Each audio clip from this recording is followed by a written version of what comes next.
El contenido de este podcast aborda temas sensibles relacionados con el suicidio, tiene fines informativos y educativos únicamente y no sustituye terapia. No nos hacemos responsables de las acciones tomadas por los oyentes basadas en el contenido de este podcast. Hola, bienvenidos a Juntos por la Vida. Soy Carolina Urdaneta y exploraremos las historias de quienes han vivido de cerca el suicidio, de aquellos que han perdido a alguien querido o que han luchado contra sus propios pensamientos intrusivos. Conversaremos con expertos, familiares, amigos y sobrevivientes.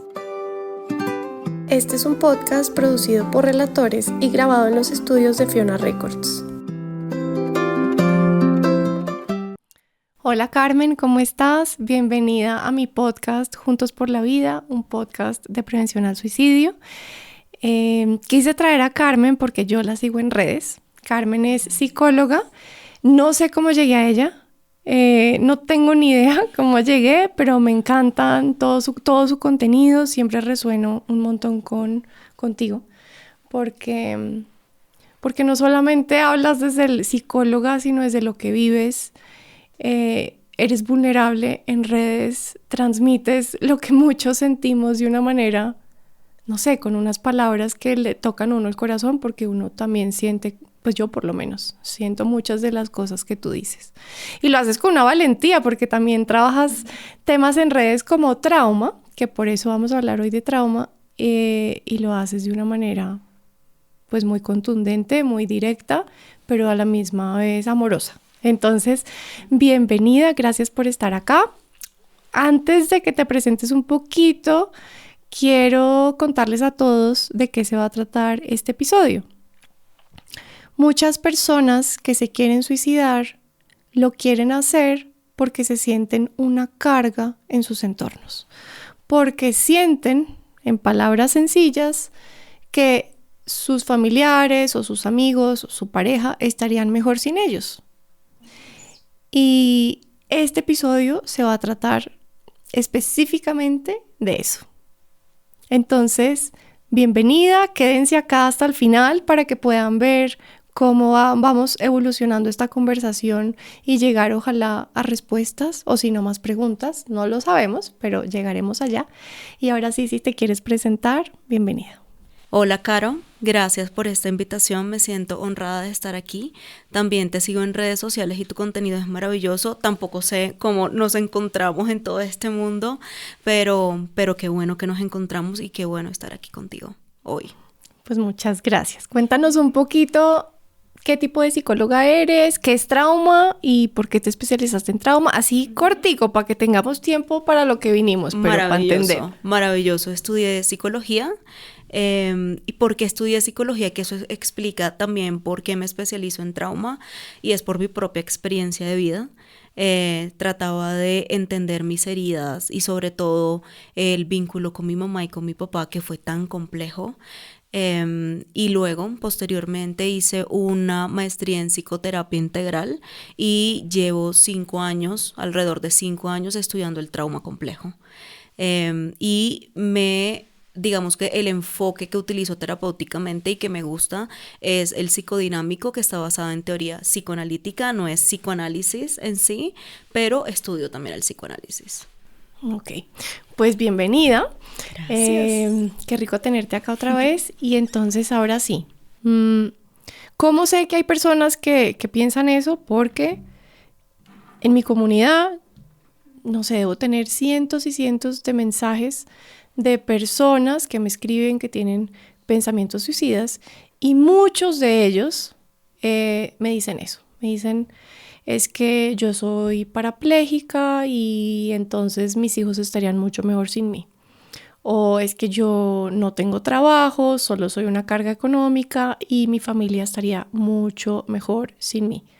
Y así, cosas por el estilo que obviamente son, mejor dicho, situaciones complejas, pero asimismo, pues habrá otros que a los ojos de uno no parecen complejos, pero en los ojos de la misma persona sí. Entonces mi primera pregunta, de hecho para ti es, ¿qué tan común crees que puede ser este pensamiento? ¿Y por qué puede ser tan fuerte este pensamiento en las personas? Es muy común. Es muy común este pensamiento y creo que tiene muchas variables, ¿no? Desde un trauma complejo, un estrés postraumático, producto del trauma complejo, de una depresión crónica, de una deuda, de una profunda desesperanza, de una profunda desconexión por la vida. Yo lo llamaría así, una profunda desconexión por la vida. Y empiezan a nacer estos pensamientos de yo necesito un lugar seguro y este lugar seguro no es esta vida. Y yo no soy un lugar seguro para las personas que me rodean. Entonces tú dirías que es bastante común.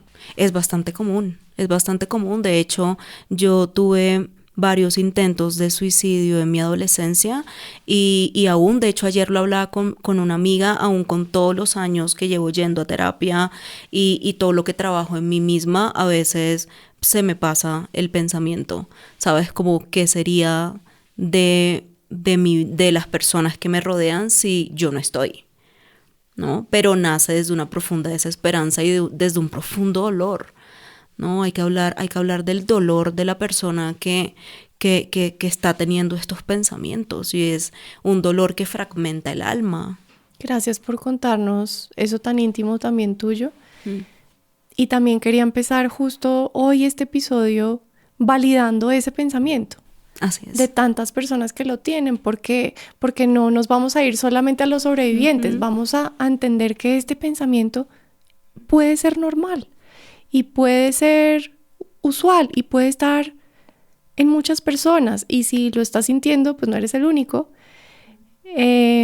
Pero ¿por qué creen muchos que su partida puede generar un alivio a quienes están alrededor?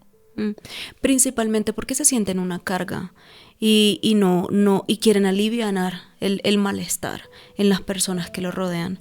Y creo que este pensamiento es muy común porque así como estamos conectados a la vida, también podemos estar desconectados a la vida. Y esto nos pasa a todas las personas, ¿no?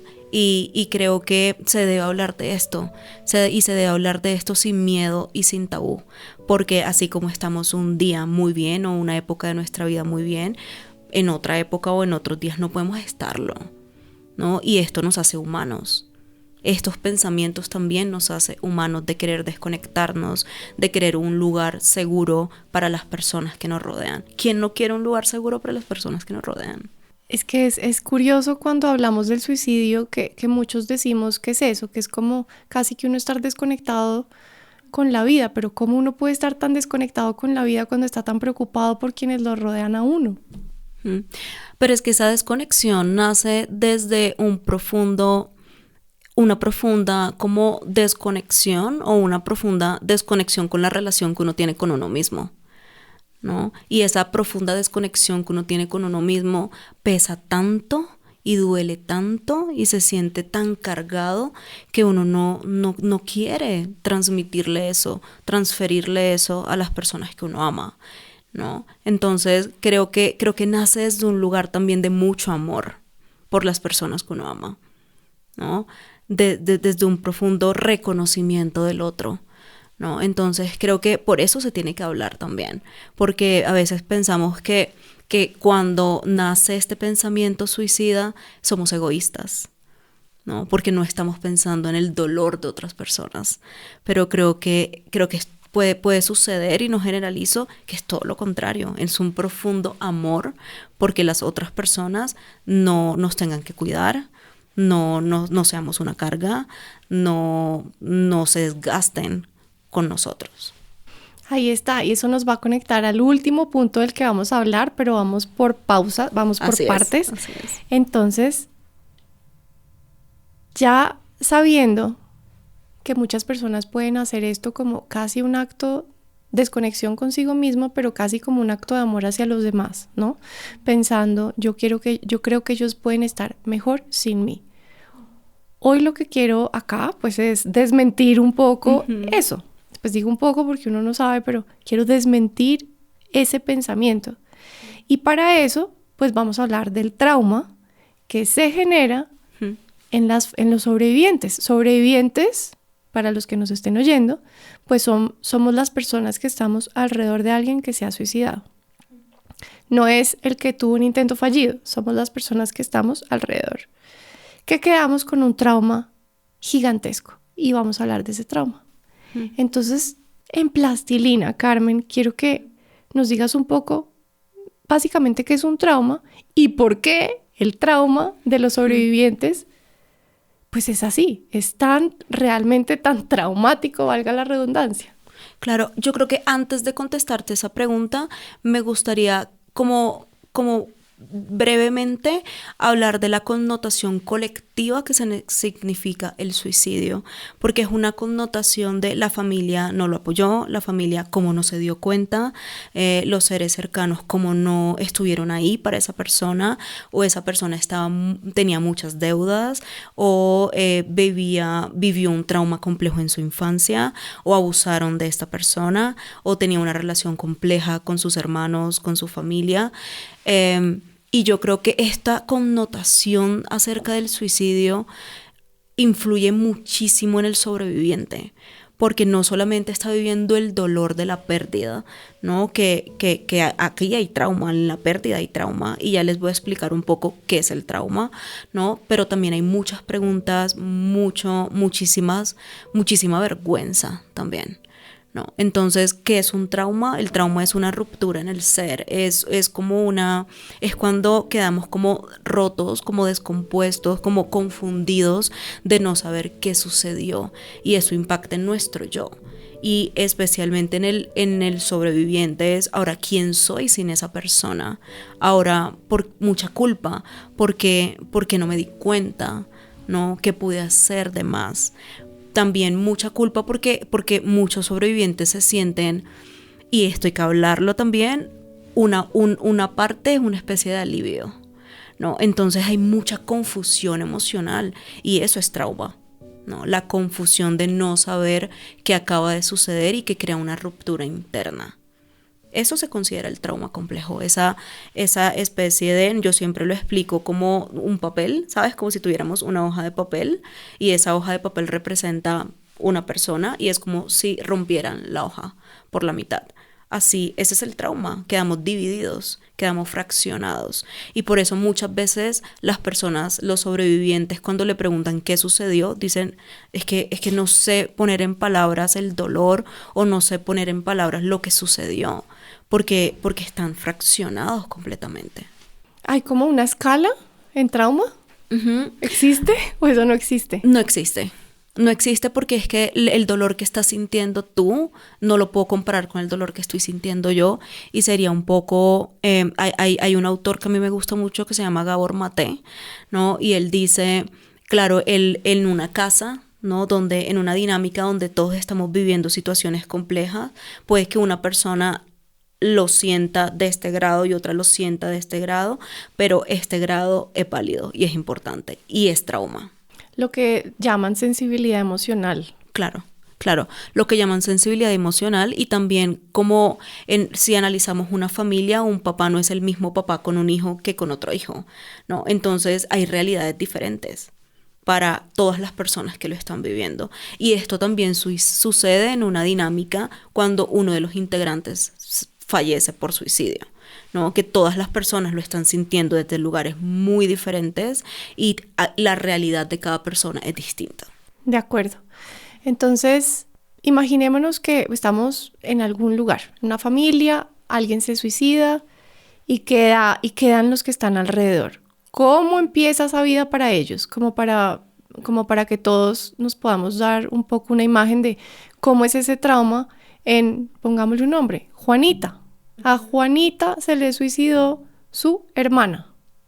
¿Cómo empieza la vida para Juanita desde ese momento? Desde una profunda confusión, ¿no? Desde el no entender qué sucedió, qué acaba de pasar, ¿no? Desde un profundo dolor también, ¿no? Y un dolor, como decía anteriormente, que muchas veces no podemos poner en palabras, ¿no? Porque, como dice Piedad Bonet en su libro Lo que no tiene nombre, justo lo que no tiene nombre es el dolor, ¿no? Entonces, creo que Freud lo describe el duelo, siempre me gusta poner este ejemplo, como si perdiéramos el equilibrio del ser. Entonces, por eso también menciono la palabra confusión, porque es ahora quién soy sin este integrante de la familia, ¿no? Ahora, ahora ya no soy hermana.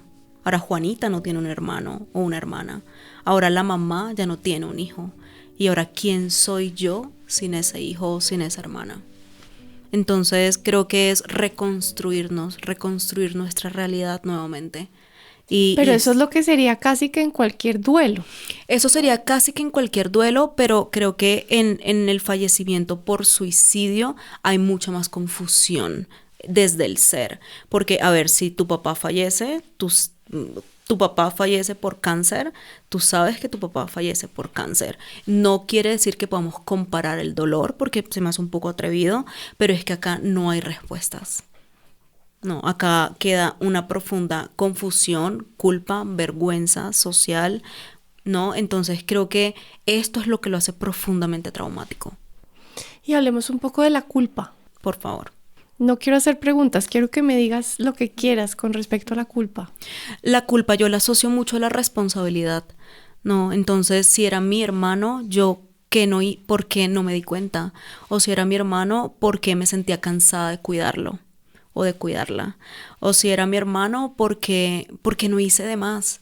¿No? Y esto a mí siempre me gusta poner un ejemplo, y es que lo que uno puede hacer de más es infinito, ¿no? Y esto lo trabajo con mis pacientes un poco para llevarlos a la aceptación, ¿no? De siempre pudimos haber hecho más en todo tipo de situaciones y en todo tipo de duelos, ¿no? Y yo creo que tampoco era tu responsabilidad darte cuenta, porque esta persona aunque era tu hermano o tu hija, era un individuo completamente diferente a ti y no tenías o podías darte cuenta y estabas cansada de cuidar, o se agotaron las formas de cuidado, o no te dabas cuenta.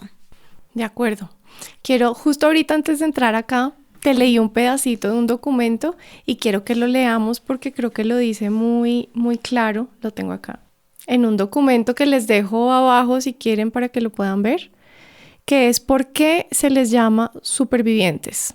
Dice, este término fue utilizado por la Asociación Americana de Psiquiatría tras evidenciar que este duelo en las personas afectadas vivían unas intensidades de sufrimiento solo experimentadas por personas con alto nivel de vivencias traumáticas, como son los supervivientes de campos de concentración. Sin embargo, el entorno no suele ser consciente de este nivel de sufrimiento porque no tienen referencias para comprenderlo y el lenguaje se queda corto para poder mostrarlo, lo que genera un distanciamiento emocional con graves efectos para los dolientes. Yo cuando vi este documento, pues me sorprendí por ese término de sobrevivientes. Y cuando te pregunté la escala de que si había escala de traumas, era un poco como por eso, porque yo decía, ok,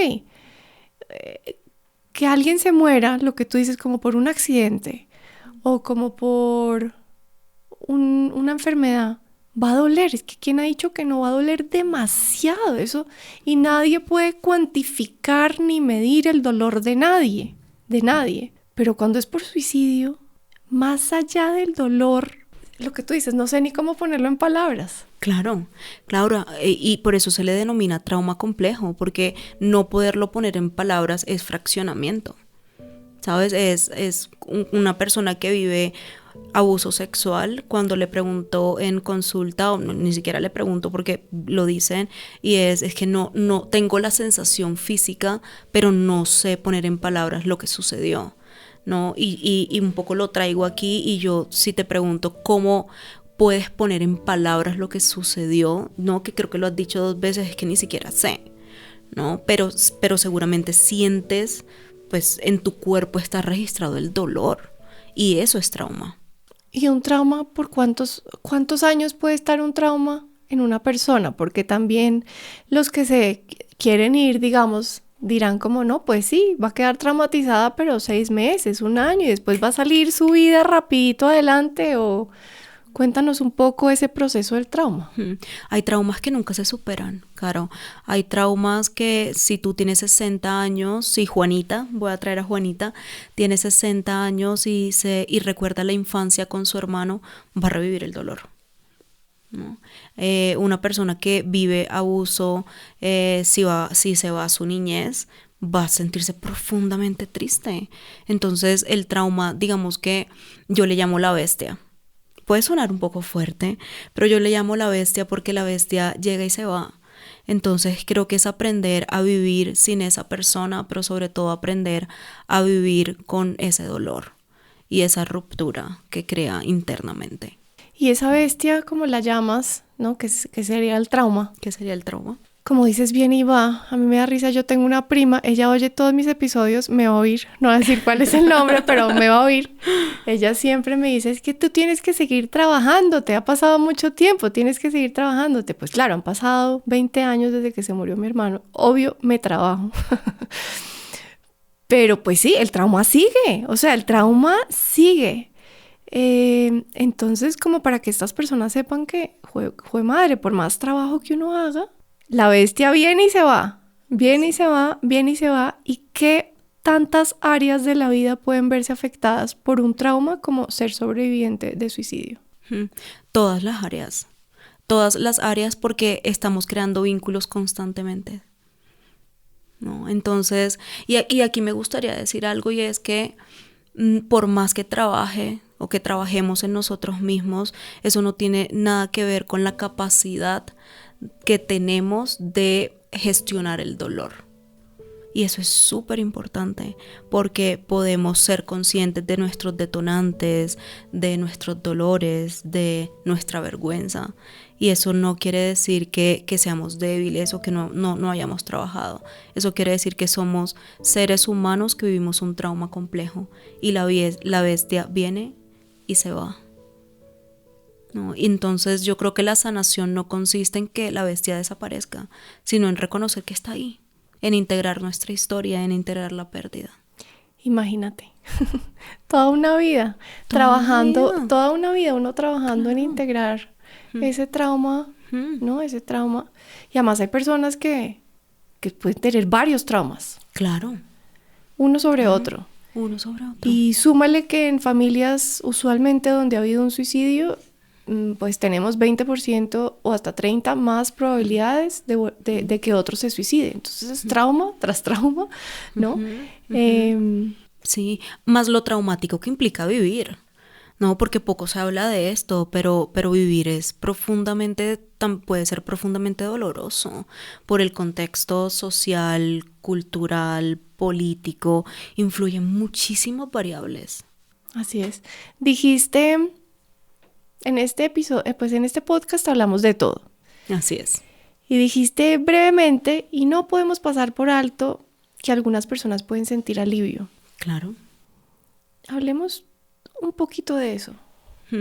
Creo que no se habla de los cuidadores, ¿no? Y los cuidadores son seres humanos teniendo una vida, teniendo sus dificultades, sus traumas, y el no saber qué hacer, la confusión de espera, ¿no? Yo también estoy aquí para ti, pero no sé cómo estar para ti, ¿no? Creo que ese alivio es importante mencionarlo porque la otra persona también se puede convertir, no en una carga, nunca diría en una carga, pero sí en algo que adicional que la persona, que el sobreviviente está viviendo y está soportando también.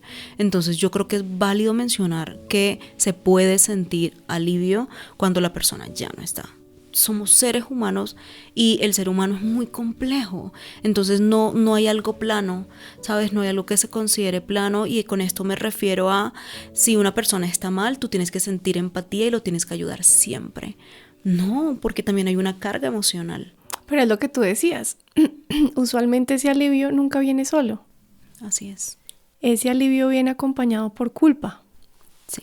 Entonces, por eso también como que quería devolverme ese pedacito, porque, claro, los que estén pensando, si es que están pensando en eso, que esperemos que acudan a ayuda, si es así. Claro. y dicen, no, de verdad, es que de verdad mi familia va a sentir alivio. Quiero que sepan que probablemente puede ser un alivio acompañado de culpa, Así es. que puede durar hasta el último día de sus vidas. Eso no lo sabemos, ¿no? Consejos para los sobrevivientes. Entonces, ¿por qué esta tercera parte como de la entrevista la llamo consejos para los sobrevivientes? Porque como tú muy bien lo dices, siempre hay algo que hubiéramos podido de pronto hacer de más.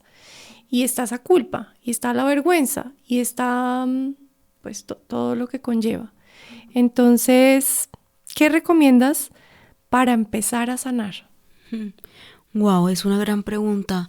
Cuando alguien fallece por suicidio, queda la idea de qué pude haber hecho, pero también queda el dolor. Yo creo que para explicar esto lo voy a decir como en palabras cortas y es, nos lloramos a nosotros mismos. ¿Sabes? Nos lloramos a la idea de qué pude haber hecho. ¿Sabes? Como que nos centramos en nuestro yo. ¿No? ¿Qué pude haber hecho? ¿Qué le voy a decir a los demás? ¿Cómo vivo este dolor? ¿Ahora quién soy sin mi mamá, sin mi hermano, sin mi papá? Entonces creo que vale la pena transitar ese dolor desde nuestro yo, pero un poco también empezar como por un proceso de aceptación de lo que sucedió no fue tu culpa y no era tu responsabilidad salvar, porque finalmente es, si la persona no se quita la vida, fallece por suicidio, es que lo tendría que salvar para que no lo haga, pero es imposible hacerlo. Entonces creo que desde ese profundo entendimiento, no solo racional, sino emocional, y desde esa profunda aceptación, que antes de eso no hay mucho dolor y yo creo que llorarlo, ¿sabes? Permitir sentirlo. Creo que es súper importante permitirte no negarte la posibilidad de ponerte en cucharita en el piso y llorarte a ti misma y llorar la pérdida y llorar, ¿no? La profunda tristeza que estás viviendo. Claro, como los duelos todos tienen etapas, las etapas del duelo y pues hay una tristeza muy profunda que en este caso también hay que vivirla, también hay que vivir, ojalá acompañado de terapia. Sí. Pero hay muchas personas que no les gusta ir a terapia o que no tienen los recursos. Y pues acá hay que ser honesta, en muchos países dan citas de 15 minutos, 30 minutos, que para un trauma como estos a veces no es suficiente. Entonces, por eso estos espacios y pues este podcast, que más allá de invitar a terapia, pues me gusta que queden con herramientas también como puntuales de qué pueden hacer. Entonces lo que te entiendo es una cosa, pues primero, pues llorarlo, aceptar y abrazar esa tristeza. Segundo, trabajar mucho en el no era mi responsabilidad. Creo que así de esa manera se trabaja la culpa, no era mi responsabilidad. ¿Y hay alguna otra herramienta que de repente...? Sí, a mí me gusta mucho trabajar el honrar la pérdida. Y yo como honro la pérdida, de pronto como recordando o como haciendo como una especie de, es que no me gusta llamarlo como, no sé cómo llamarlo, ayúdame, pero como una especie de una velita, de algo simbólico, de un espacio para la persona. Es importante y algunas personas malentienden esto y es como no lo acepto porque le estoy guardando un espacio, y es honra la vida de esa persona, porque muchas veces nos vinculamos por la misma culpa desde un profundo sufrimiento, y que este profundo sufrimiento lo que hace es como culparnos a nosotros mismos, pero también como no aceptar lo que sucedió. Y yo creo que lo simbólico, lo que podemos ver, lo que podemos tocar, nos ayuda también a asimilar que ya la persona no está y que por eso estoy haciendo esto. Y que por eso prendo una velita y que por eso tengo su foto y que por eso agradezco lo que fue su vida, porque no estaba. Excelente. Ahí van 3 herramientas lindas, importantes, para que las apliquen. Dime. Tengo otra y es empezar a reconstruir la vida. Empezar de pronto como a ver, y esto no se asemeja a un fallecimiento por suicidio, pero cuando murió mi papá hace 5 años, yo escuchaba sus notas de voz todos los días. y caí en una profunda depresión de 8 meses donde me costaba bañarme, ¿no? Entonces cuando yo digo reconstruir la vida es volver poco a poco en la medida que la persona esté lista a ciertos hábitos, ¿no? A vivir un poco la vida, ¿no? Y esto puede sonar como muy grande porque ya la persona está viviendo la vida, pero, y esto no lo estoy diciendo en forma facilista de, ok, ya supéralo, no, creo que nunca diría eso, sino me refiero como a una rutina consciente, a saber que sigues teniendo, que sigues siendo hija, que sigues siendo hermana, que sigues siendo amiga, que tienes tus pasiones, que tienes tus hobbies. Entonces creo que es importante hablar de reconstruir. ¿Tú qué piensas de eso? De acuerdo, y ahorita que dijiste lo de los mensajes de tu papá, a mí me pasó con mi hermano, pues mi hermano yo no tenía mensajes de voz de mi hermano, creo, en ese momento, pero sí tenía él en el contestador para dejar los mensajes grabados. Él decía, Urdaneta, Alejandro Urdaneta, y yo podía llamar no sé cuántas veces al día para encontrar el celular apagado y oír el Urdaneta, Alejandro Urdaneta. Wow. Entonces sí, de acuerdo. Hasta que algún día dejé de hacerlo y ya. Pero sí, reconstruir la vida con amabilidad, con compasión. Sí, desde dándose pasito. Amor. Dándose pasito, de acuerdo. Y ahora, otra pregunta también muy importante, porque hemos hablado de los supervivientes. Pero ¿cómo acompañar a un superviviente? Importante. Mira, yo creo que cuando se habla de pensamientos, respondemos con pensamientos, pero cuando se habla desde la emoción, ¿no? Y es acompañar un dolor, esa emoción, se trabaja desde la emoción. Entonces aquí entra la empatía, ¿no? Y yo defino la empatía y lo voy a decir en términos muy coloquiales. Yo me pongo en los zapatos de la otra persona sin responsabilizarme de su dolor, con límites, ¿no? Entonces creo que preguntándole a la otra persona cómo te puedo acompañar en este proceso, ¿no? ¿Cómo puedo ayudarte? ¿Cómo puedo estar ahí para ti? ¿No? Creo que es súper importante no tener la apertura desde un lugar muy vulnerable de aquí puedes llorar, aquí tienes un abrazo, aquí vas a tener comida caliente, ¿no? Pero con límites, con reservas, porque finalmente el proceso es de la otra persona. Así es, Carmen. Y cuando te invité acá a este podcast, lo hice como invitándote como psicóloga que eres y también pues porque compartes mucho de tu vida personal en redes, pero yo no sabía, o por lo menos no había visto en tu vida personal en redes que tú habías tenido o que habías pensado, no estoy diciendo que tuviste intentos de suicidio, pero que habías pensado en suicidarte varias veces. Hasta ahorita que me lo comentaste y como lo mencionaste ahorita en el episodio, me atrevo a preguntarte al respecto. En ese momento, ¿tú pensaste que le harías un favor a las personas que estaban a tu alrededor? Completamente, sobre todo a mis amigos más cercanos que considero mi familia. Y es porque hablaba siempre del mismo tema, lloraba siempre por lo mismo. Y yo decía, ya deben estar cansados, ¿no? Ya deben estar cansados de acompañar a una persona deprimida. Entonces, creo que buscaba seguridad para ellos. Creo que pensaba en ellos con mucho amor. Muchísimo amor y muchísima compasión. Y si hoy en día tú pudieras viajar en el tiempo y decirte algo a ti, no, porque estamos pensando en esas personas que en este momento están así como tú estabas. Sí, yo creo que... ¿Qué palabras te dirías en ese momento? Que no soy una carga.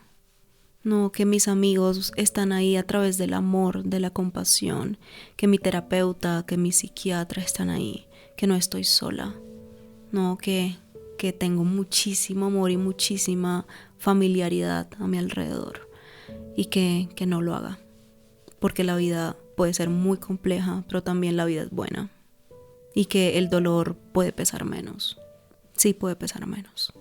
Pues muchas gracias, Carmen, por todas estas palabras. Siempre pregunto al final si hay algo que yo no te pregunté o algo que no hablamos que te gustaría decir con relación a este tema que crees que le pueda servir tanto a personas que están con pensamientos suicidas como a sobrevivientes, como a personas que están acompañando a sobrevivientes. Bienvenida. ¿Qué dirías? Sí, mira, hay también una culpa por seguir la vida, ¿no? Por qué egoísta soy si yo sigo mi vida y estoy bien, ¿no? En el disfrute de la felicidad después de este trauma tan complejo. Y creo que son dos cosas diferentes. Puedes sentir dolor, muchísimo dolor, pero también puedes sentir muchísima felicidad. Y puedes disfrutar, puedes seguir como disfrutando la vida. Muchas gracias de nuevo por estar acá. Espero encontrarte en otra temporada de Juntos por la Vida. Por favor, sería muy, muy feliz. Que así sea. Gracias. Muchas gracias. Caro. Gracias por acompañarnos en este episodio. Recuerda que no estás solo. Si tú o alguien que conoces necesita ayuda, por favor contacta con una línea de prevención del suicidio o busca ayuda profesional. Comparte este episodio. Para conocer más, síguenos en redes sociales. Este es un podcast producido por Relatores y grabado en los estudios de Fiona Records.